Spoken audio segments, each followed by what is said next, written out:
You have to create drama and tension. Everything has to be tension. From the beginning. Otherwise, why am I reading? How do you think about doing it? It's got to have something that's leading you to the next page. So where does something like that come from? Learning how to write screenplays. And the other was learning how to write murder mysteries. It's not what I expected you to say at all. With murder mysteries, there are things that they do to really bring you into the story. You're on the edge of your seat because you're like, what would I do and how would I react? Well, that's how American Kingpin reads. I have a friend who's a big screenwriter in Hollywood, and he read an early draft of it, and he called me and he goes, "You are so screwed." And I was like, what's wrong with the book? I thought it was good. And he goes, at the end of the day, everything is a story. Everything. Literally, there is nothing we do in life that is not a story. You go to the supermarket, it's a story that's being pitched to you to buy this cereal or that thing. You sit around with friends or dinner or family, you tell stories about the day. Like every single thing. Politicians are telling a story. And what makes a great story is a story that has emotion and tension and characters. And I'm fascinated by how you tell a story for each different medium, what you take out, where you put things. So for example, like a perfect example of this is when you write a news article, you have the lead and then you have your nut graph. And the lead is essentially this is what happened. The nut graph is kind of explaining the entire piece in a sentence. And the best part of the story, in my opinion, the most creative, is the kicker at the very end. And it's so if I'm bored when I'm reading a New York Times article, I always go to the kicker. I read the last 3 paragraphs. And with fiction, you flip it upside down. So you start with this really beautiful scene and this moment, and at the very end, you explain it all. And I'm always been fascinated by how to tell stories differently based on the type of storytelling it is. With documentaries, for example, you have people that you're interviewing that are telling a story about the past, right? And with scripted content in film and television, you're seeing it play out in real time. Or you can be creative and come up with other ways to do it. And I think that, to me, is always been one of the most fascinating parts of storytelling. But at the same time, it's always got to have propulsivity. It's got to have characters. It's got to have something that's leading you to the next page. Yeah. Well, in American Kingpin, one of the things that you do such a clear job of is building up the themes. So it's a story of ambition. It's a story of ambition and then matched with early failure. It's this guy, Ross, who's trying to basically break free of the tyranny of the US government. And what I noticed was, before you got into that story, you were just very clear of setting up, hey, he had failed in these ways early in his career. He was reading von Mises and Friedman earlier in his life, and you're setting that up. And I noticed a sense of clarity. You weren't trying to hide the themes. You're like, here are the themes. I'm going to be very clear about them. And you're going to see those beats show up over and over.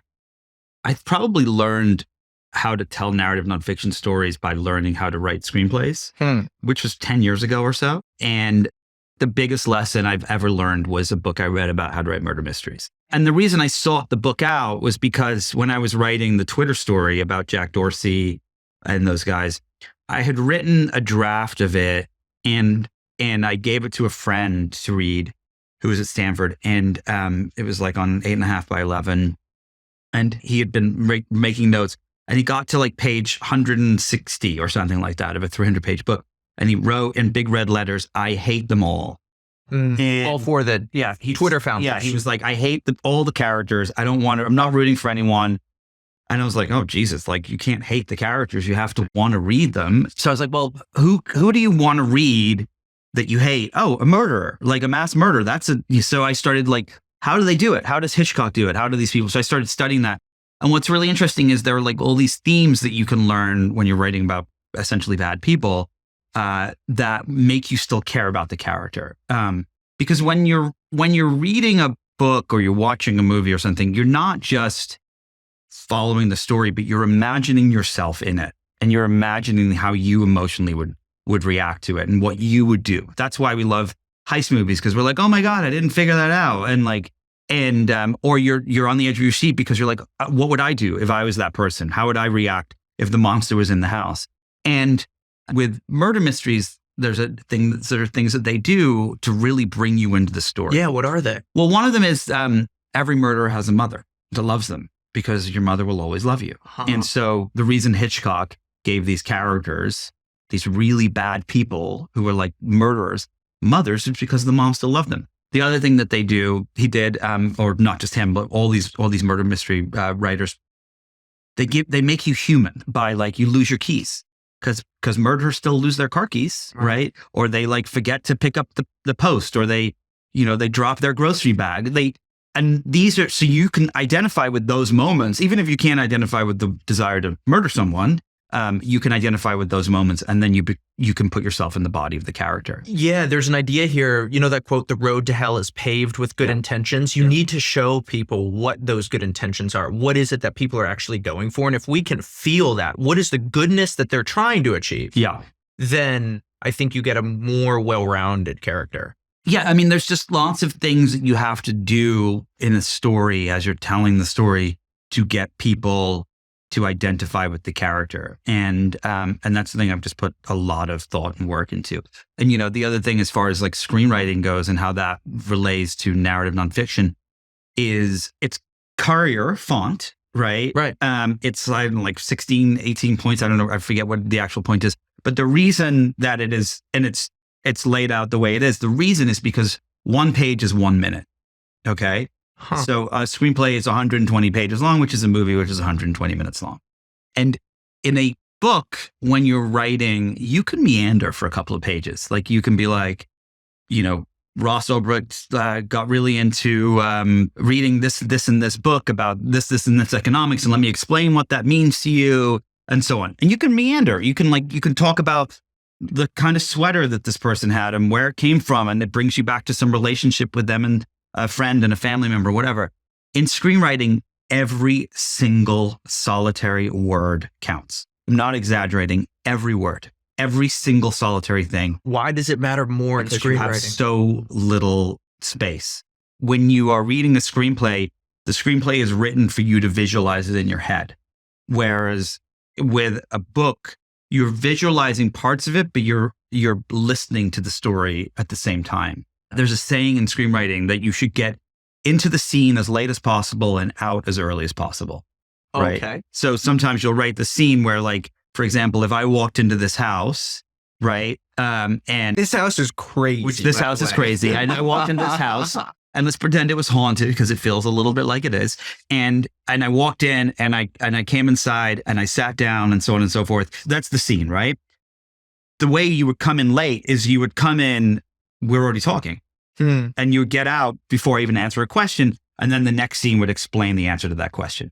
A perfect example of it is like, let's just say you take a couple, older couple, and they're fighting.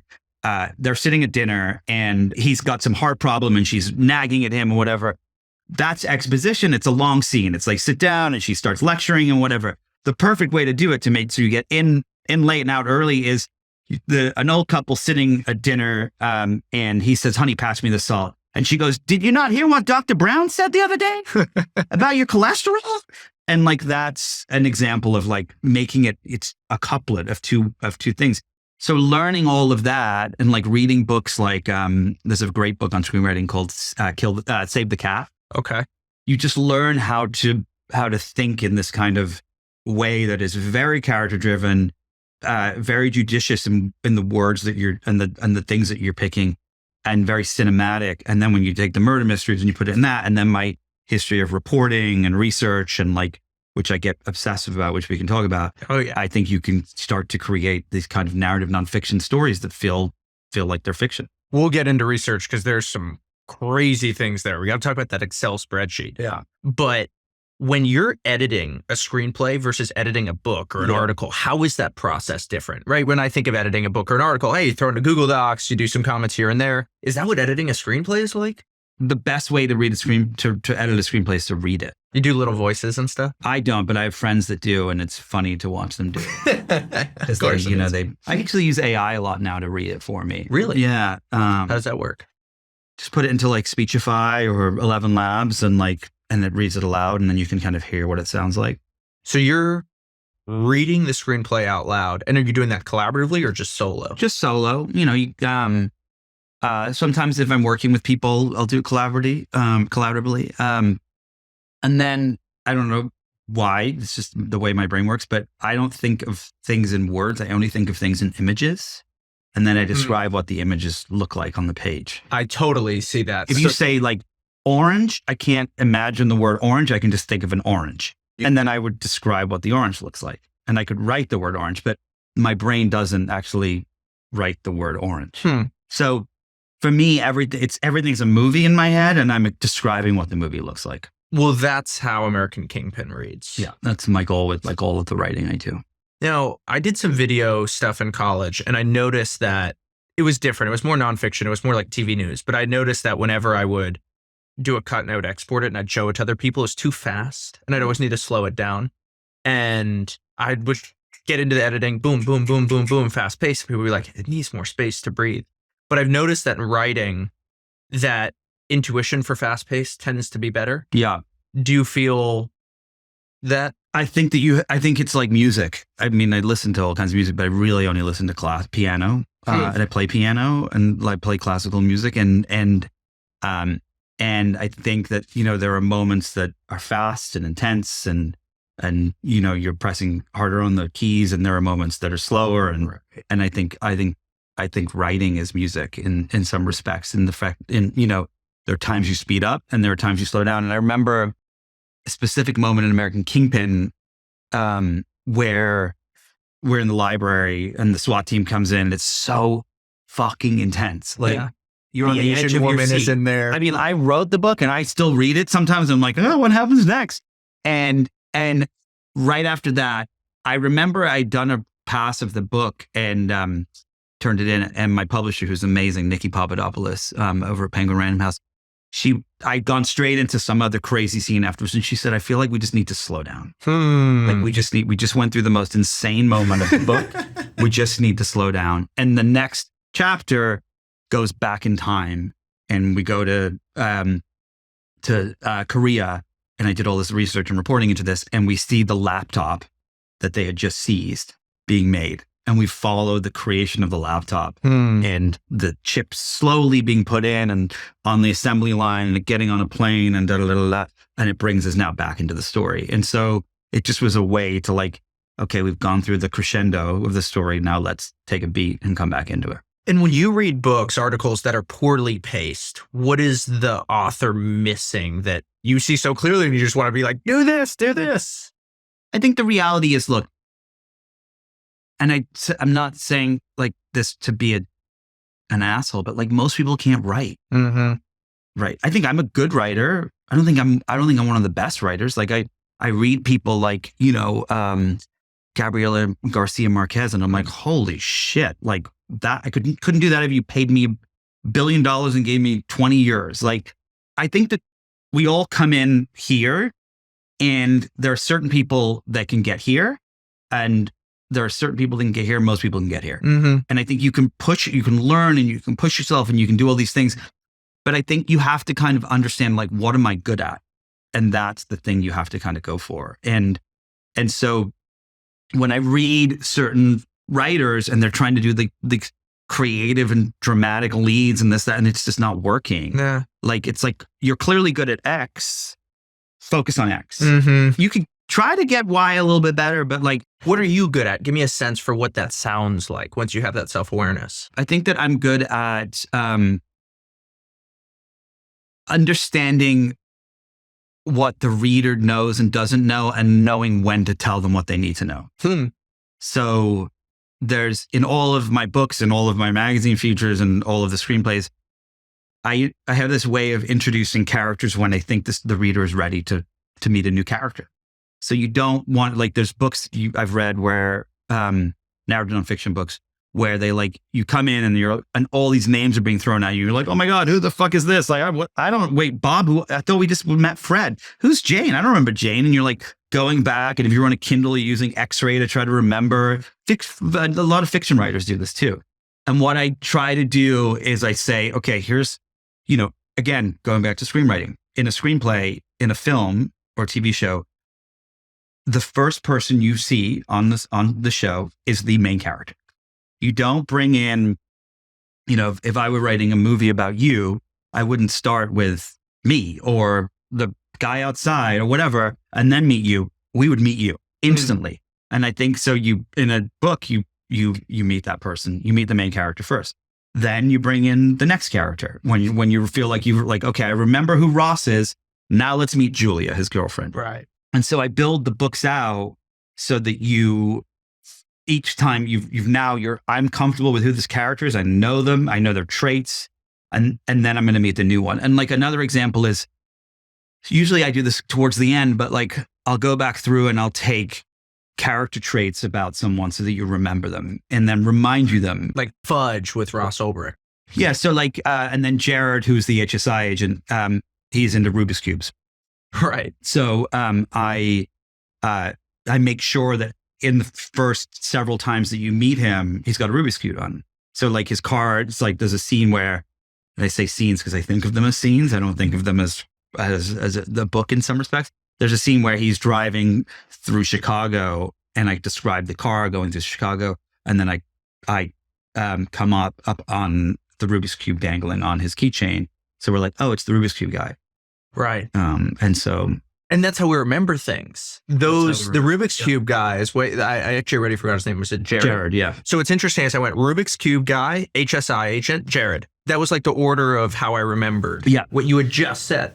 It was also, I think I really had to focus on this because there were so many acronyms. It was FBI, HSI, Secret Service, IRS, The other part of it too, I think was, the IRS guy, he read everything 3 times because he read somewhere that if you only remember 20% of what you read. So he figured if you read it 3 times, you remember 60%. And so I have these scenes where every time you come back to him, he's reading an email 3 times. And you're like, oh, I remember. It's the IRS guy. And you don't have to think about it. You don't have to work. And you get to just stay in the story. This is why I can't read Russian novels. I just can't keep up with the names. I can't keep up with the names. But that's something I think that I'm able to put myself in the reader's shoes and know what they are going to be able to understand and when. And I think that's like my superpower when it comes to writing books.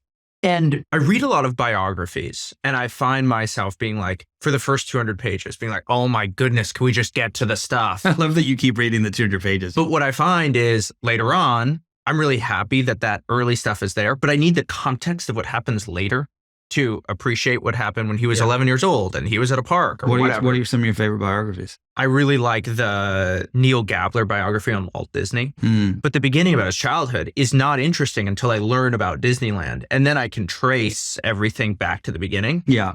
And I just wish that the art of the beginnings of biographies was something that we did better. You have to create drama and tension. Everything has to be tension. From the beginning. Yeah. I mean, it's from the beginning. Otherwise, why am I reading? I mean, there are certain books I can't, it's funny. I can't read nonfiction books. Just can't get through them. Like I read a tremendous amount of fiction, 100 books a year in fiction and biographies and whatnot I'll read. But I cannot read a book, a nonfiction book, because I get bored and I'm like, oh, God, and I'm scanning through it. And I'm like, ugh. I have a lot of criticism of today's, New York Times bestseller lists and like the top books, like the Colleen Hoovers and stuff like that. Cause I think that the writing is atrocious, quite honestly. Like, why is it so popular then? Because it's a good story. I would totally believe if someone told me that Colleen Hoover and the people that write those kinds of books, whereas actually an AI had written it. But what they do really well is that there's tension and there's romance in this, and that's what people are into. And I just wish, the thing that bums me out is there are so many phenomenal writers who just their books don't get read, partially because this is a longer conversation, but because the book talk world decides what is popular in culture today. And I don't think they should be the people deciding what's popular in culture, but because they just go for the lowest common denominator. But I think that there are some lessons to be gleaned from those popular books, which is that they know how to hook you, how to create characters, and how to tell a good story. They tell great stories. They tell a great story. But there are great writers also who sadly also tell great stories who are not read. I think that we what popularity and populist and mainstream has largely shifted because of the internet, and I think not for the better, for the worse, in my opinion. If 100 Years of Solitude came out today, it would not be read by the book talk crowd because it is, which is to me one of the greatest novels of all time. It would not be read by them, and it would not be on the New York Times bestseller list because they wouldn't have the patience to get through it, and the writing is probably too good, and yet it's one of the greatest novels of all time. When you say that the writing is probably too good, what do you mean? I think a beautiful turn of phrase can make your brain, it's a dopamine hit. Totally. Right? There are so few writers in history that are capable of just churning those out. And I think your brain, when you're processing them, it's a lot. It's like, whoa, it's like popping a chocolate box of ecstasy. You're like, this is amazing. This is too much. And I think that, I don't know. I'd love to hear your thoughts on the book talk culture, but like, I just think the stuff that they endorse is just garbage, most of it.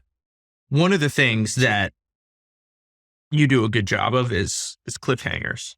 And I want to read one.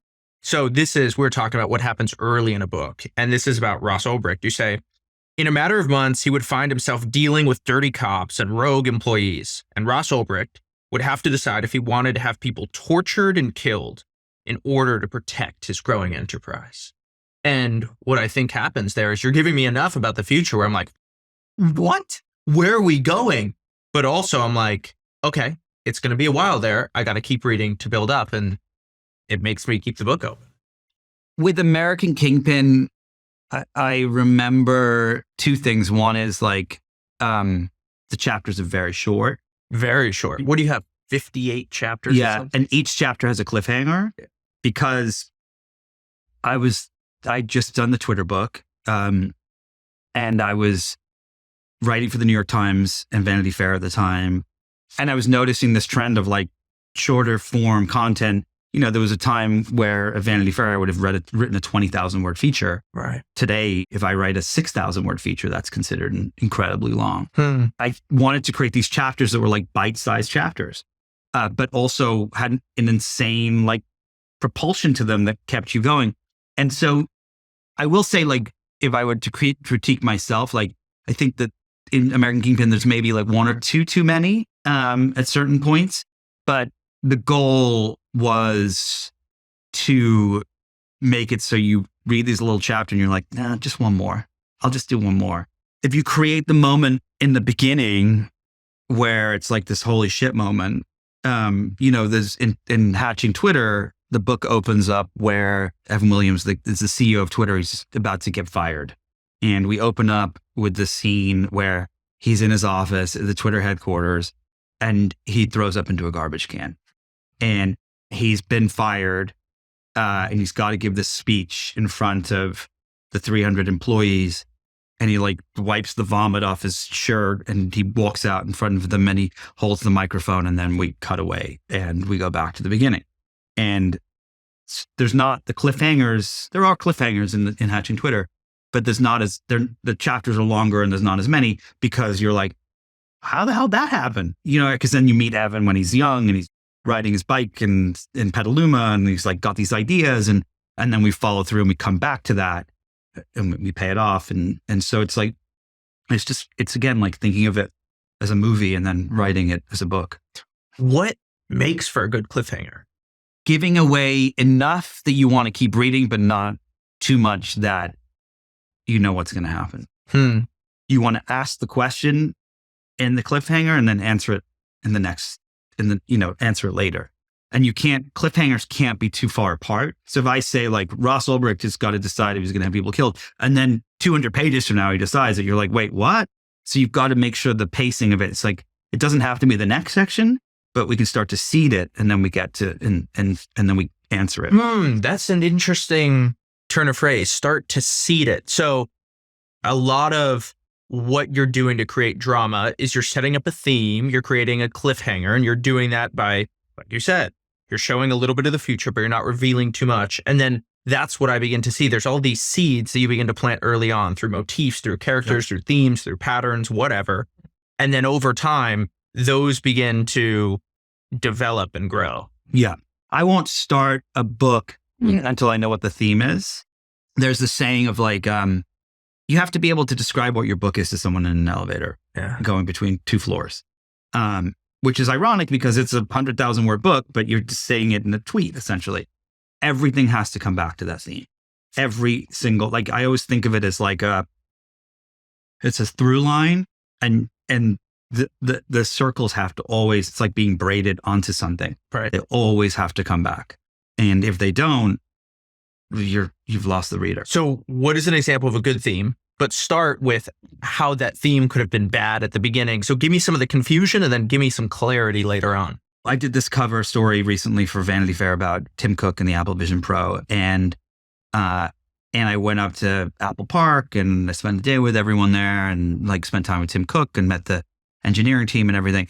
And the theme that I came away from for the piece was that the future is coming whether we like it or not. And that was the theme of the story. And so everything I wrote, the story was just kind of trying to point that out. And when I wrote the piece, the Vanity Fair stories about Theranos, it was a story of how Silicon Valley always had an ethos of fake it till you make it.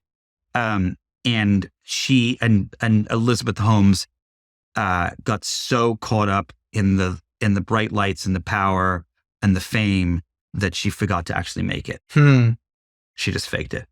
And the consequences, of course, were potentially deadly. And do you define this theme early on? Like have it at the top of your paper, like everything's got to go back to it? It's just in my head. I literally won't put I won't put a pen to paper until I know what it is. You know, Elon Musk, a big feature I did on him, a cover story on him for Vanity Fair.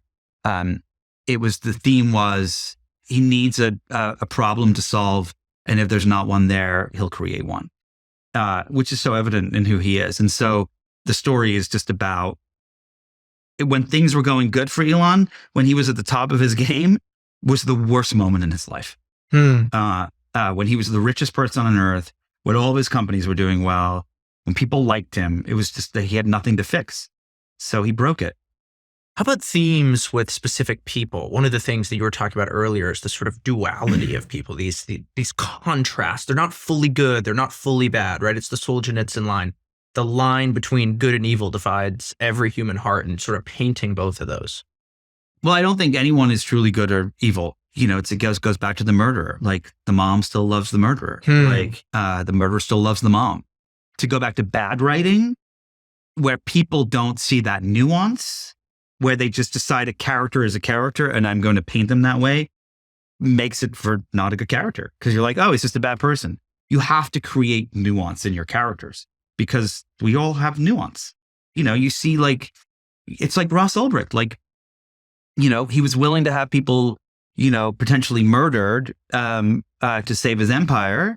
But at the same time, he had this incredibly sweet side to him that like literally helped old ladies across the street.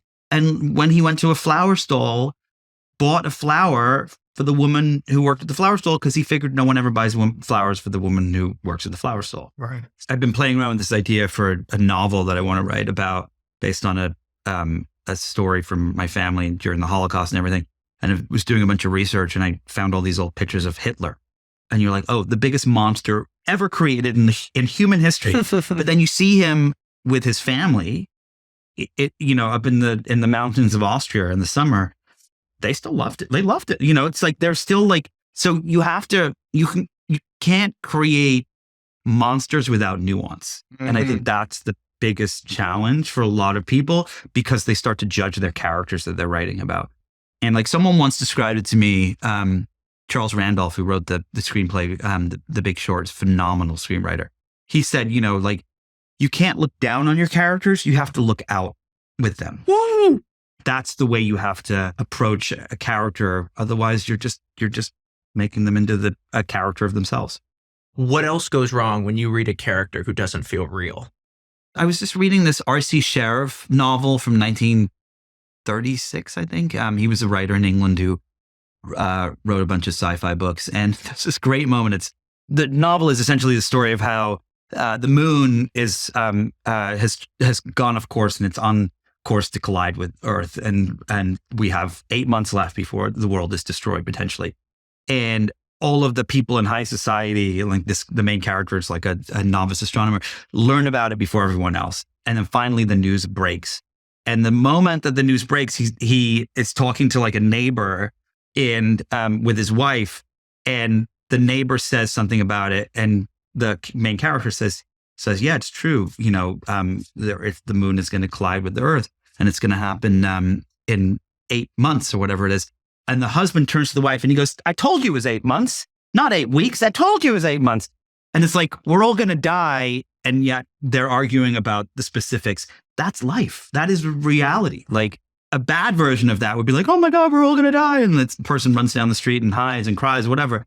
To get into those human emotions that happen in those moments, that's great character. And I think what people fail to do sometimes is they fail to make people human and real, where they're worrying about their lost car keys or, the things like that, or arguing about who did the dishes. And those are the things that's what we identify with. How do you think about making the jump from description to visualization? And what I mean by that is you talk about, you feel it. Your books feel like a movie. I can see so many scenes. I can see chairs. I can see the magic mushrooms. Like there's so many things like that. And I would presume, maybe not for you, but you say, okay, this is what happens. This is sort of the facts that you would maybe get in a courtroom, but you're making some sort of leap into a new paradigm from the facts that you would get in a courtroom to now this is like the vividness of a scene from a movie. How do you think about doing that?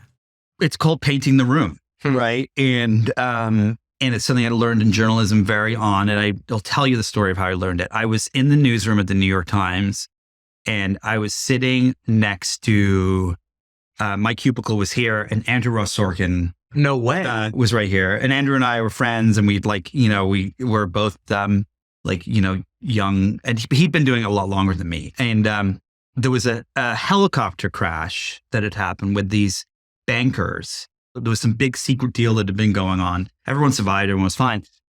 But he was writing this front page story, and I was hearing him. He was on the phone with someone, and they were like, look, I can't tell you any of the details of the deal because the SEC rules or whatever. He goes, just describe the boardroom to me. And he's like, I'm listening to him say this, and he goes, what does the boardroom look like? And he's like, okay. And I can just overhear. It's like, okay, mahogany desk. Okay. Was there any stuff on the table, like for breakfast? Okay, croissants. What kind of croissants? Chocolate croissants? Like regular croissants? And I'm listening to ask these bizarre questions. Like, was it carpeted or wood floor? Like, what was the view? Could you see the Statue of Liberty? I just was like, that's weird. Why isn't he asking about the deal? And this is 20 years ago. And then the piece came out in the paper, and I picked it up. And he paints this room, and he's like, in a boardroom overlooking the Statue of Liberty on the 34th floor, at a mahogany table, 8 executives were negotiating a deal that would change their blah, blah, blah, blah, blah. As so-and-so, reached for a chocolate croissant, it was sure that it was going to happen. He doesn't know anything about that deal. Nothing. He doesn't know how much, but you are like, oh, he was there. He understands everything. Right. And what he's doing is painting the room. And so by doing that, you're bringing the reader into the story, and you don't have to know everything. You just have to know how to describe certain things. Even if I do know everything, I want you to feel like you're there. And we can get to the reporting and how ridiculous I get with it. Yeah, let's do that right now. Extreme. Everywhere that I can go to, I will go to, and I will sit in the chair, and that they sat in, and I will order the food that they ate. You will lie down in Alamo Square. I kind of think of it, it's like I'm playing a game of Tetris. That's not what I expected you to say at all. No, it's literally the way I think of it. And I'm like, oh, that piece can go over here, and that piece can go over here, and and I got a line. And that piece, I'm just gonna have to put it to the side for now. And then that one I'm going to put to the side. And, oh, there's one. Great. I can bring this one back. And right. And it's like doing the reporting, and you're looking for all these pieces. You're just trying to pull it all together and until you have a story. And so with the reporting, one of the things I did, like with, let's just say American Kingpin, I got access to Ross Ulbricht's laptop through the investigations and stuff that I was doing. he had a laptop that was split into two sides. It was the Ross Ulbricht side, and then there was the Dread Pirate Roberts side. And what he didn't realize, which was essentially his downfall, was that he had been saving all of the chat logs for 2.5 years as the Dread Pirate Roberts with all of his employees. So I got those, and it was essentially like I got to sit in the room of this company that was being built called the Silk Road Right. For 2.5 years and listen to what everyone was talking about at the water cooler. So I take all that, so I put it in essentially a database, right, with the timestamps and the dates and the people's names and whoever's typing and talking. Then I go and I start doing all this research. I interview people, his roommate, his girlfriend, his mom, his, whoever. You met all of them. His mom only talked to me on the courtroom steps and then decided not to. But his girlfriend, I spent, weeks with, his, roommates, college, high school friends, track them all down. So you take all these interviews and then you put that in the database and you're like, this person was in this time and this time. And then you take all the social media stuff you can find. So, tweets, Facebook posts, Venmo accounts, like anything, literally everything. Like you're essentially being like the FBI agents, right? And so we put all that in the database, and the timestamps start to line up, right? This is where the Tetris pieces start to kind of come together. And then finally, I can take the locations and I can go and I can do my own reporting. So I can go to the coffee shop I know he was working out of, which ironically enough, I lived 3 blocks away from. So just in Glen Park. Yeah. I went to the library. I went to we went to the same grocery store, but I went to the sushi place and I know what he ordered with his girlfriend. So I ordered that and I sat in the same seat. And I'm not like describing what the sushi is, but I can say, okay, if I need to describe, like if I need a moment where I'm painting the room and I can say like, I know that they're wood chopsticks.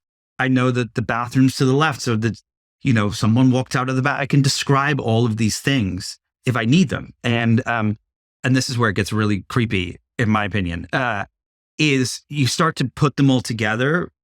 So you've got the Dread Pirate Roberts, you've got the text messages, you've got the emails, the photos, and then you start to get the geocode. All the photos have their geolocations. So you start to put them on a map, and then you can start to figure out what happens in between. Whoa. And so a perfect example is there's a scene in the book where Ross goes to he goes camping for the weekend. And so the Dread Pirate Roberts says, I'm going away for the weekend, do X, Y, and Z, and I'll be back. Ross is with this girl who he's going with and some friends. I found their social media and they had posted a couple of photos. And one is Ross and the girl and the other couple, and they're standing by a car on the street in San Francisco. The next is a photo going past the Golden Gate Bridge, and you can see like someone's hand. And another is at a campground. And there's no geolocation on the campground photo. But I want to know where they went camping because I want to make a chapter out of this. I want to make a scene out of this because it's a big moment because I know the Dread Pirate Roberts is away. And at the time, like there's a lot of crazy shit going on the Silk Road website.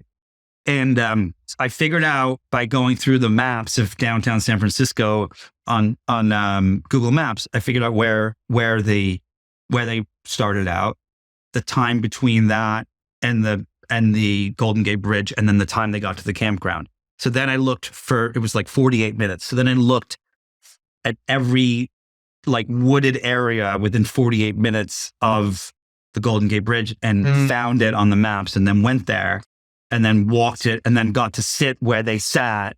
And then I could describe the whole thing. So talk to me about what happens when you show up at the campground or you show up at the Glen Park Library and you see that chair. Are you scribbling notes? Do you just look and kind of photographic memory? I remember a lot, but I'm making notes of like smells and like, that's the other thing. Another thing that's, I think, really important is we describe in writing is like, we describe the senses. We describe what we see and what we hear, but we never describe what we smell. Right. So that's another murder mystery thing they do. I'm thinking, I always try to do that because I really think it brings you into the scene. What I've gathered is you don't need a lot of descriptiveness. I think writers often over-describe. Sure. They'll sometimes do this like purple prose. Oh, it was there, and the lilac sky, and this.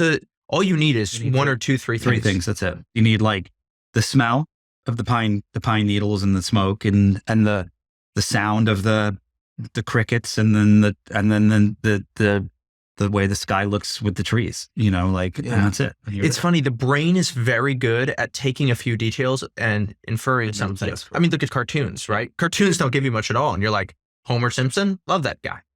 Again, it goes back to the screenwriting. Like, what can I take away? And sometimes I'll write these like big, long, like, paragraph scenes, and then I'm like, okay, we get the point. We're at a fucking campground, like, right. and then I just take it all away, or I trim it down and make it like these little tiny beats. What have you learned about writing dialogue and how you keep the pacing up there? What accuracy, truth is like? I mean, I can't even remember the first thing we said to each other when we walked in today. How do you get some semblance of truth? One of the hardest things, I think, in storytelling when it comes to narrative nonfiction is knowing what is true when people disagree about what is true. And I'll give you an example. In Hatching Twitter, Jack Dorsey gets fired the first time, not the second or third time. I talked to Jack, and he's like, I remember what happened. I walked out of the office. I met Biz Stone at the Whole Foods, and we sat inside and we had soup. I remember it as clear as day, and it was raining outside, and we talked about blah, blah, blah. Biz Stone goes, I remember it clearly. It was sunny outside. We met at the tea garden, the Japanese tea garden, and we sat outside on the lawn, and we had tea, and we talked about it. So I'm like, well, which one is right? I don't know the exact detail. So in an instance like that, you go back and you look at the weather almanac, and you're like, oh, that one's probably more accurate because it was raining, and Sure.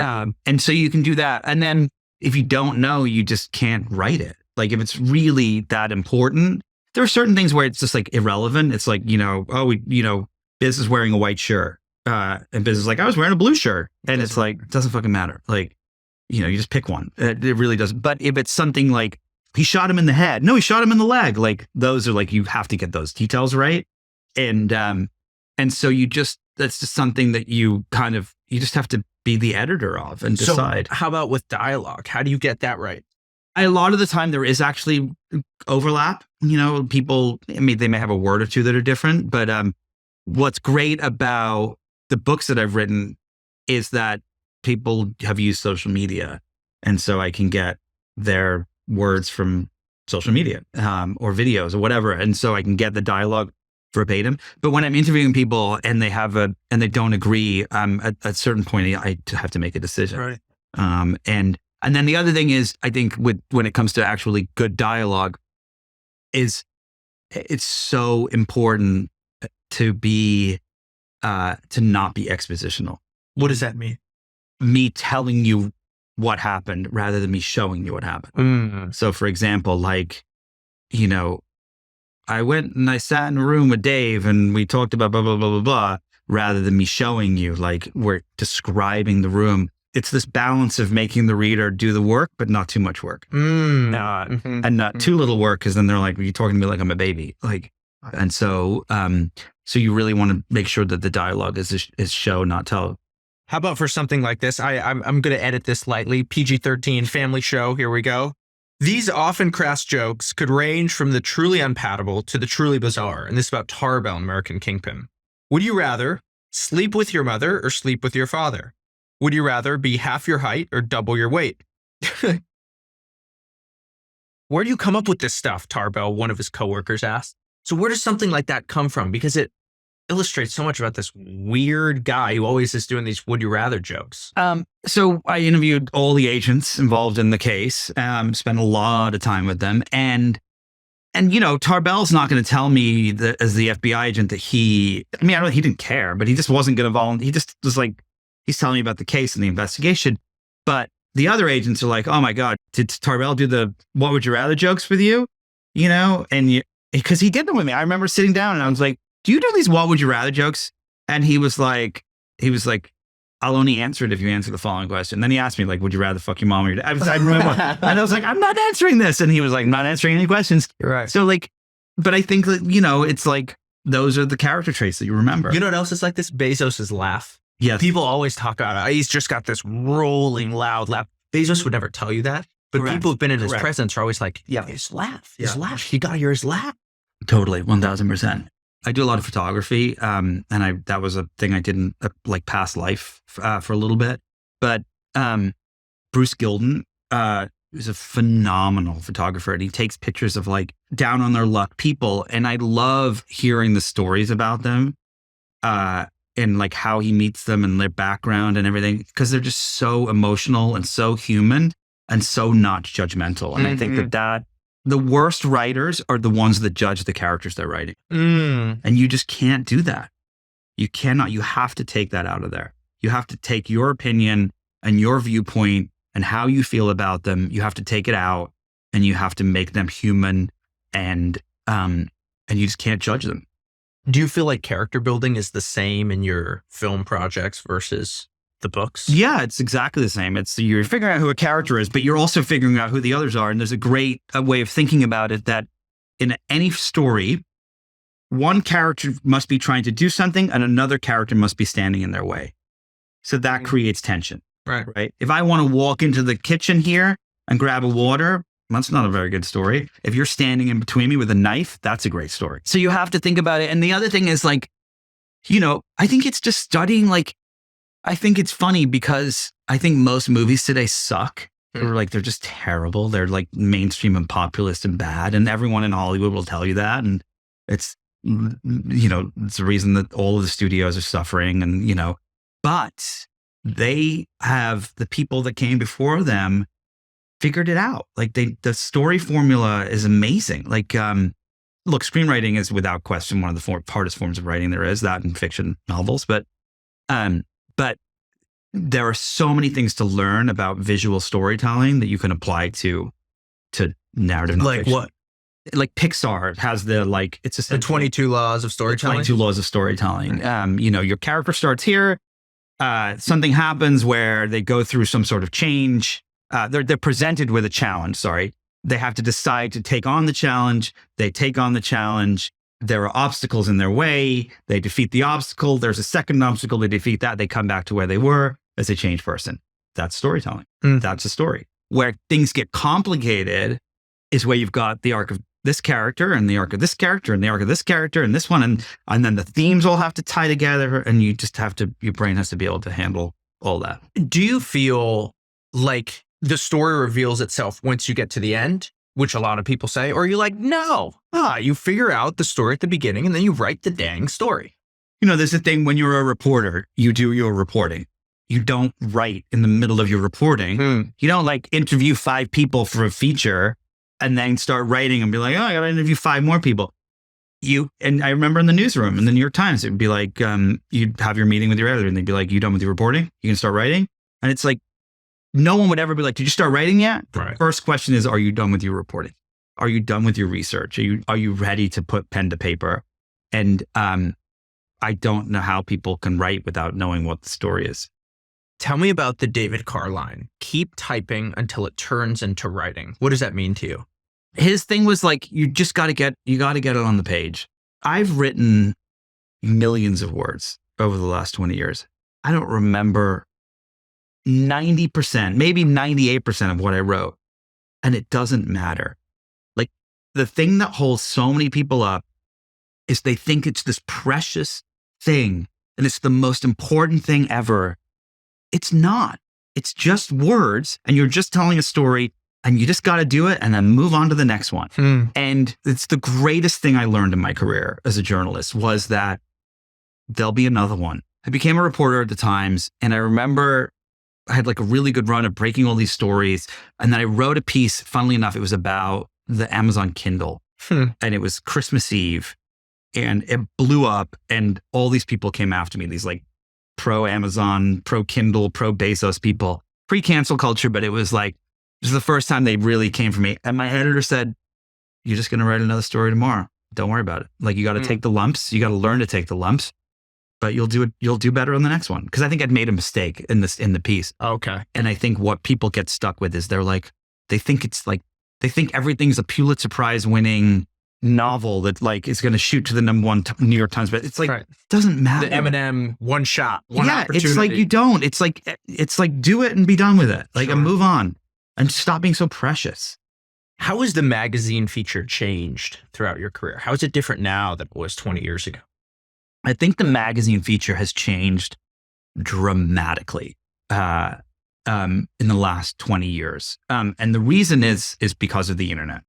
So if you go back and you pick up the New Yorker or Vanity Fair or any of those magazines from 30, 40 years ago, the lead of these stories was like 800 words describing the scene, describing what it looked like, painting the room. And the reason is because you had no idea what it looked like. Because there was no internet to be like, what does this look like? What does the car show in Los Angeles look like? I don't know unless I've been there. So you as the reporter had a job to describe it. Today, we all know what everything looks like. And we can Google it in 12 seconds. So we don't need that description. And I think where people fail in their attempts to be like fancy magazine writers or even like fancy just writers writing these scenes, it's like you're writing for a style that existed 30 years ago and doesn't make sense for today. And people don't read because don't finish your article because they're like, well, what's like, I know what the Eiffel Tower looks like. You don't need to describe it to me. And so what I've always tried to do, especially over the last 5-6 years, is try to come up with like new and more interesting ways of coming into a story that are unique as possible so that the reader's like, oh, this is different. And the one time that I have described the room and explained it was the Tim Cook feature because no one had been in that room. Right. And that's the exception that proves the rule. It was the exception because I took you inside the most secret place on earth, which was the labs where they developed all the new Apple hardware. So that's like, oh, I want to know what that looks like. But the other ones, it's a creative way of coming into the story. Yeah. Let's get into the Elon article. So the title is Elon Musk's Totally Awful, Batshit Crazy, Most Excellent Year. Elon Musk is on a mission. He's on a mission to Mars. He's on a mission to save humanity from its reliance on fossil fuels, which could destroy the planet and kill us all. He's on a mission to save us from artificial intelligence algorithms going rogue and machines ending human life as we know it. And we get this repetition of on a mission, on a mission, on a mission. And then you write, he's on a mission to prove the coronavirus fatality rate is greatly overstated. And then we get to dig tunnels underground, to alleviate the fatuous cycle of traffic jams, to save journalism, to mitigate the effects of climate change. Two. And then at the end, it says, all of these missions are completely possible in the realm of physics and science, especially with Elon Musk's brain working to solve these problems. That's the end of the first paragraph. And then the beginning of the second one goes like this. But this year, Musk set off on the most difficult mission of all. Coming into that story, I was just so fascinated by like Elon's mentality of like that he could do anything. And I was like, okay, well, I went to SpaceX. I'm like, okay, paint the room of SpaceX. Okay, well, that we all know what there's rockets. That's cool. But like what I wanted to do was paint the room of Elon's brain. And his brain is one that's like, I can do anything. And he's half right. And he can do anything, but it also gets in his own way. And so I wanted to take you inside his mind rather than paint the world that he lives in, that we all know what it looks like. And I think that's, TM, Nick Bilton intro, where what we have the themes that have been set up. We have some repetition to make those themes clear. And then you say, but this year, Musk set off on the most difficult mission of all. What is it? Okay, what's going on? Now I got to keep reading. Yeah. I kind of learned a little bit of that. Like, I don't particularly like Hemingway. I'm not a huge fan of, but why? He's always drunk. His characters are always drunk. It's just, it's not really a world I love, but his writing's fucking unbelievable. He's Hemingway. But what he does is like, pick up the old man and the sea. He says old man and sea and blue and boat, like 10 times. And you're like, got it. Old man, sea. And he's, his whole theory was like, this repetition will tell you what the story is about. And all the other stuff is just there, the scaffolding holding it up. Whereas like Fitzgerald and those others who I'd love, they were much more about like coming straight in on the character and hooking you into who that character is, and then bringing you into the world and you following along. And but yeah, like Hemingway, it's just boom, boom, boom. Like I'm going to take a baseball bat to your face and you're going to see that word over and over and over until you remember it. Right. Yeah. How do you think about a conclusion? So here's what you write. Musk at times can even acknowledge this himself. So this is the very final part of the piece. One former employee told me that once this person asked Musk if he ever worried about losing his mind. Musk replied, "Does a crazy person ever look in the mirror and know that he's crazy? Perhaps this is really the most important mission Musk is on, to never have to answer that question." I think it's my favorite part of writing is writing the end of the story. Is that right? I find myself incredibly lucky that I get to climb inside someone's head for whatever period of time they spend reading something that I wrote. That's really cool. Mm-hmm. Like I remember I met Paulo Coelho years ago. Wow. And I get to Davos and there's like snipers on the roof and everything. And like, it's totally insane there. And like meeting all these people like Hillary Clinton, whatever. And I was like, oh my God, it's Paulo Coelho. Like that's who I was like so excited to meet. And I went and was talking to him and I was like, how does it feel to know that like your book, The Alchemist, has been on the New York Times bestseller list for like 15 years, you know? He goes, the fact that one person wants to spend time reading something I wrote, to me, that's like amazing. And I feel the same way. Like, I feel like it's like, you know, I think people get upset today because they look at like the numbers from like books that sold 50 million or 100 million or whatever. And like the fact that one person wants to take 6 hours of their life and spend it on spend that time reading something that you wrote is pretty fucking cool. Like, you know, I feel like the end is like, it's your like parting goodbye with that person. And right. Like you should leave them with something to think about that you both shared. Well, there's a concreteness to this one, right? Perhaps this really is the most important mission that Musk is on, talking about, does someone look in the mirror and know that they're crazy? And you're saying he just doesn't have to answer that question. Yeah, that's true. I mean, that's true of him. And it's very clear. Yeah. And it reminds me of what you said earlier about the flip between fiction and nonfiction. Completely. If you were writing that as a fiction piece, you would flip it. You would start off with him not wanting to look in the mirror, probably. You know, you wouldn't start off with the tension of the beginning. You would flip it around. At least I would. Would an example of that be Anna Karenina, Leo Tolstoy? And he says, all happy families are alike. Every unhappy family is unhappy in his own way. So that's the beginning. And that's sort of like the kicker that you were talking about. Yeah, if that was a Vanity Fair story, that would be the end. That'd be the kicker. You know, you wouldn't open a Vanity Fair, like a magazine feature with that. But it's really interesting. I read a tremendous amount of fiction, and I'm always fascinated by what they choose to lead with and what they end with. And right. I always feel like it's flipped. Oh, I got to ask, with Vanity Fair, they have maintained a style for so many years. What is it that they're doing in the editing process to maintain and grow and nurture that magazine style without suffocating you as the writer? I don't get edited that much anymore. It's interesting, like Vanity Fair, there are these very long paragraphs, you know, and just from a stylistic standpoint. So you just learn very quickly, okay, that's how I write the features for them. Whereas at the New York Times, like a paragraph is like 2 sentences. It's sometimes one. And the New Yorker has their specific, everyone has their style almost. And so you kind of adopt that and you just kind of learn like what the magazine wants, and then you write. And that's it. You're not changing your style of writing. You're changing just the way you put it on the page in some respects. The reason you end up there is because you have a specific style that they like and they want you to continue to write like. You talk about being yourself. How do you know what you're good at, what you're not good at? How do you define that and then lean into the things that you're good at and kind of back off the things you're not as good at?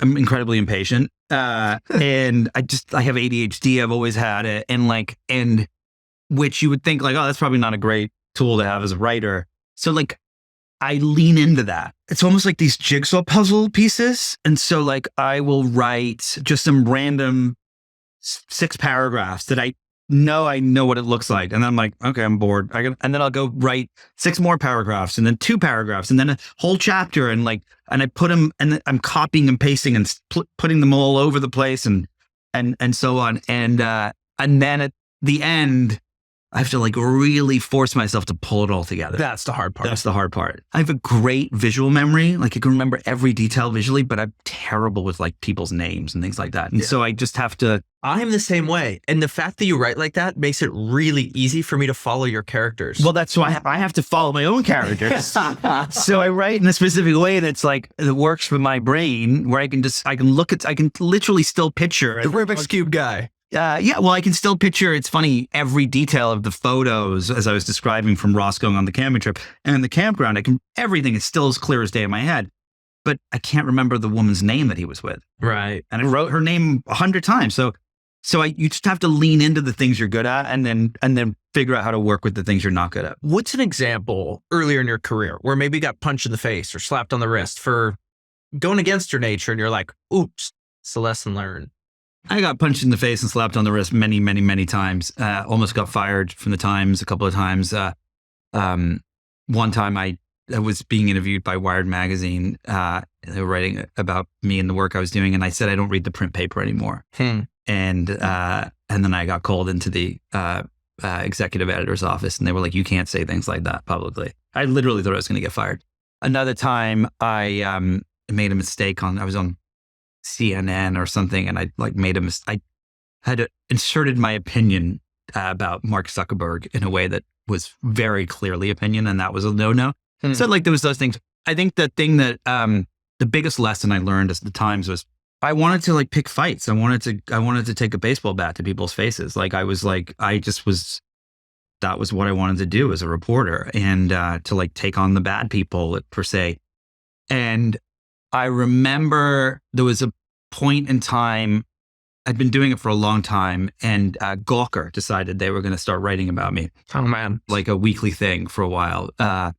And I have a pretty thick skin, but for a minute it was like, this sucks, Of course. And I remember being like, this is not fun. And the executive editor at the time, Bill Keller, had once said, that he believed that journalists shouldn't get to write about other people until they've been written about themselves.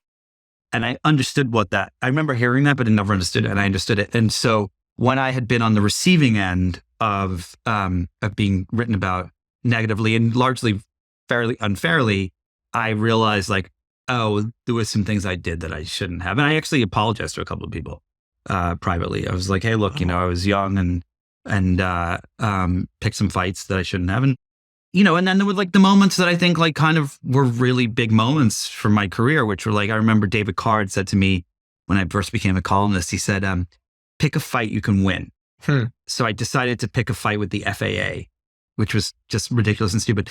At the time, you couldn't bring a Kindle or an iPad or an iPhone on an airplane and you'd have to put it away, remember, during takeoff and landing? Oh, that was so infuriating. So infuriating. So I was coming back from Thanksgiving and somewhere, and I was reading this book on the Kindle. It was 2 pages left, and I was like, oh my God, what happens? What happens? And the flight attendant was like, put your Kindle away.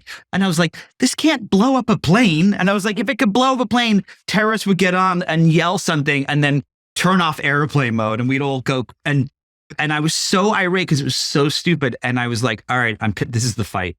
And I ended up winning the fight. And I did all these columns, and I went and did all these went to these testing facilities and tested the EM, just all this stuff. And it was a huge moment because they changed the FAA changed the rules. That was because of you? Yeah, that was oh man. That was my reporting, and it was oh man. It took a couple of years, but that was the right fight to pick. And then Bezos actually thanked me in his earnings call, and he said, we've got this great news. The FAA is allowing people to use Kindles on airplanes. A special shout out to Nick Bilton for doing that. And so that was a fun one. And how do you write about people differently now that you've been through that experience? I try to just be they're humans, even the bad ones, they're still humans. Just, there's a thing with the internet, where people forget that there's a human being on the other side. I remember getting emails in the time when I was at the Times, if I'd write something about Apple that people didn't like or whatever, and you're an idiot and you don't know what you're talking about. And you should, I hope you die in a plane crash. That was one of them. And I wrote back I never really wrote back. When I wrote back, I was like, I just wrote about an iPhone. Like, just chill out. Like, it's like, and the person wrote back and, oh my God, I'm so sorry. I didn't think you'd actually read this. You kind of have to apply that to your writing about people. Like, I still pick a lot of fights, but I just am a little bit more cognizant of the fact of what I'm saying and who I'm saying it about. I don't know if this is a weird question, but are there challenges that come with writing a successful book? 1000%. Look, American Kingpin has sold hundreds of thousands of copies. It's in multiple languages. And I remember I have a friend who was a big screenwriter in Hollywood, and he read an early draft of it. And he called me. He was the first person, I think, to read, next to my wife who read it, but he was the first person to read the full draft of it. And he called me and he goes, "You're fucked." And I was like, what's wrong? He goes, "You are so screwed." And I was like, what's wrong with the book? I thought it was good. And he goes, "You're never going to get a story this good ever again.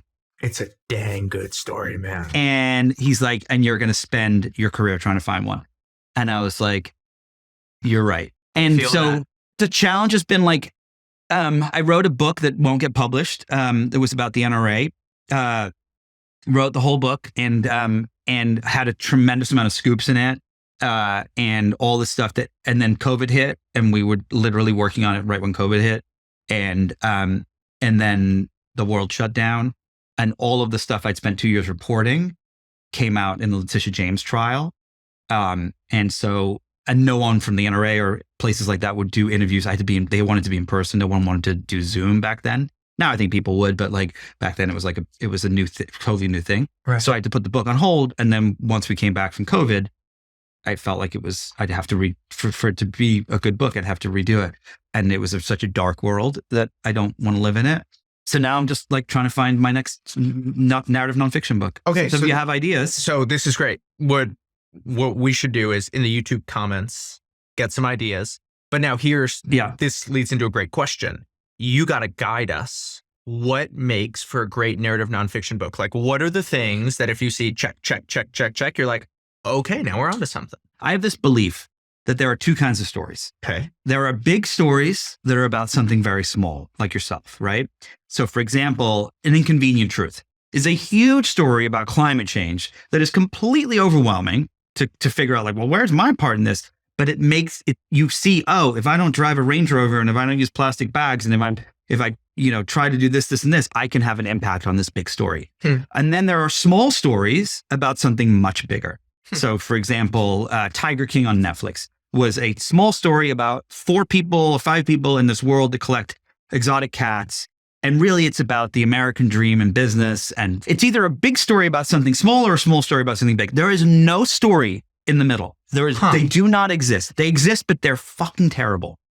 Stories in the middle are bad. It's just a fact. Like, they are populist, quite frankly, dumb. And I just don't think that they should exist, because it's like a half-ass of one or the other. And I think that you have to really put the work in to figure out which story it is. Well, as I were to think about, say I was trying to give you recommendations, here's how I would think of it.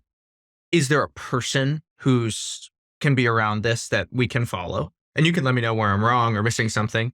Is this a story, you were talking about NRA, talking about the Silk Road, that has been big, but it doesn't feel like someone has really done a good job synthesizing what is going on? Yeah. And what else would you say is part of the checklist? I've been partially been thinking about, it's funny you said about biographies. Partially I've been thinking about like doing a biography next. And maybe one that has been done but hasn't been done. I don't know, like if I apply like my narrative nonfiction style of writing to a biography, like would it be interesting? You know what kind of biographies I like is biographies of people who are a little bit out of the spotlight, but it's like this person is super important. Yeah. There's a book called The Box that just tells the story about container shipping. Oh, that's cool. And through the guy who developed the container ship.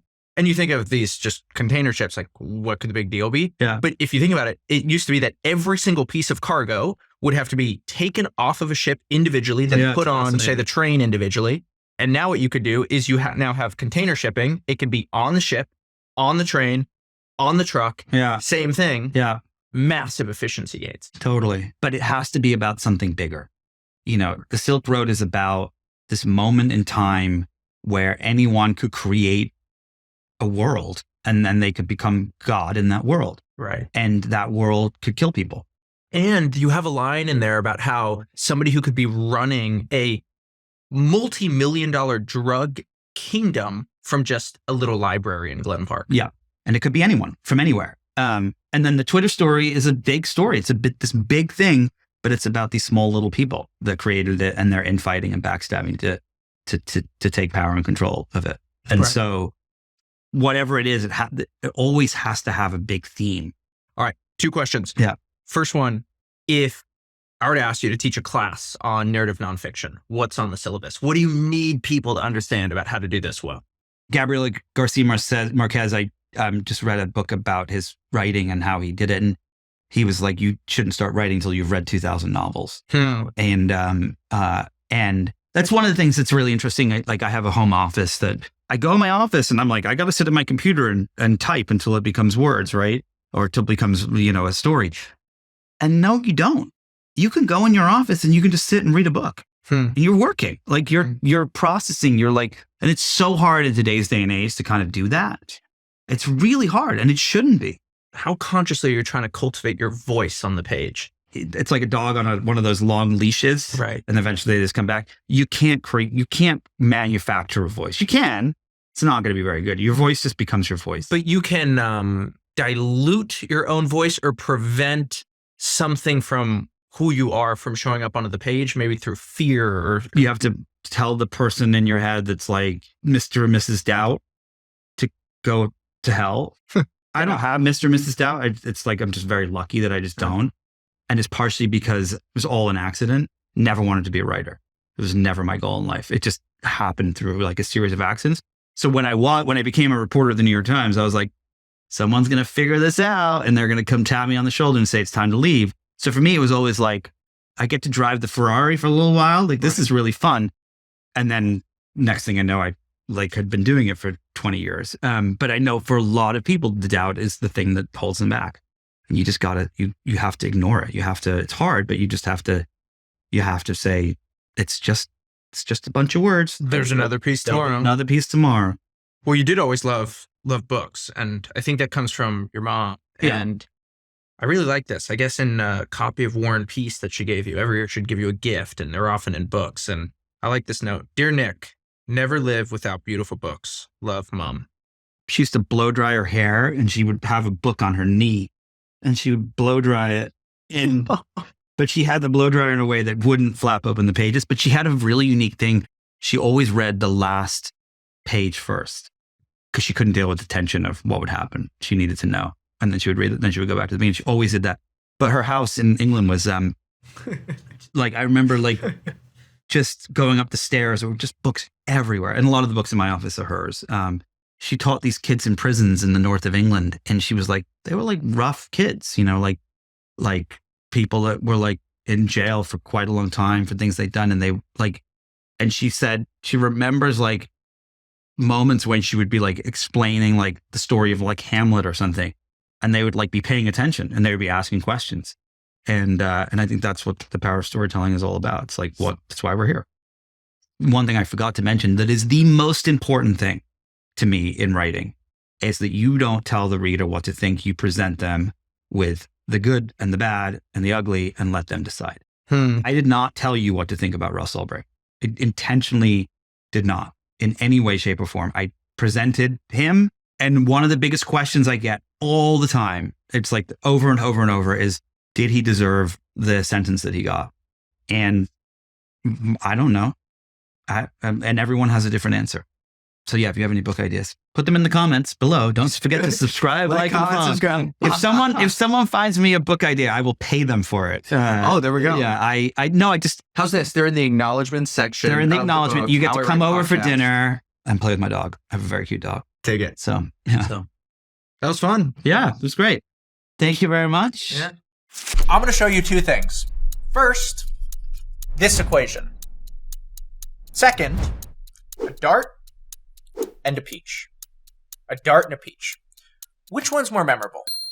Well, the reason I'm showing you this is because in the next few minutes, I want to show you how to bring numbers to life in your writing. And to do that, I'm going to read you a quote from a book that I love called Rocketmen by Robert Kurson. And it goes like this. Kraft and his men wanted Apollo 8 to fly just 69 miles above the lunar surface, the same altitude at which the command and service modules would operate during a future landing mission. That required almost unimaginable precision, equivalent in scale to throwing a dart at a peach from a distance of 28 feet and grazing the very top of the fuzz without touching the fruit skin. Now, I don't know about you, but that paragraph buzzes for me. It is filled with life. Why? Instead of relying on numbers to illustrate scale, Kurson used a visual analogy. I was awestruck when I read it, and I want to show you why it works. Everybody can visualize the dart.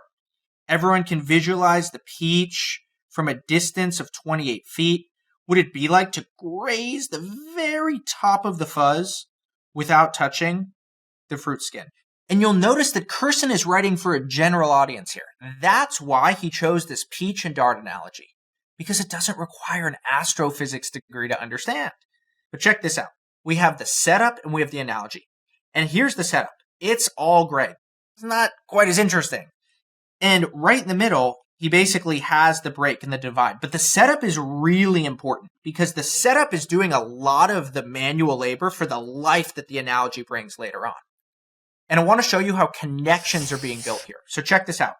So we have Apollo 8 up here, and that equals the dart in the analogy below. These two are connected.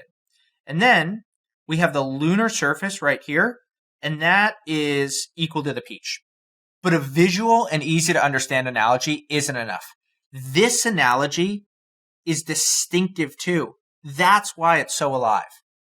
And because you can so clearly see the dart just barely touching the fuzz, you can instantly appreciate the difficulty of what these astronauts were trying to accomplish.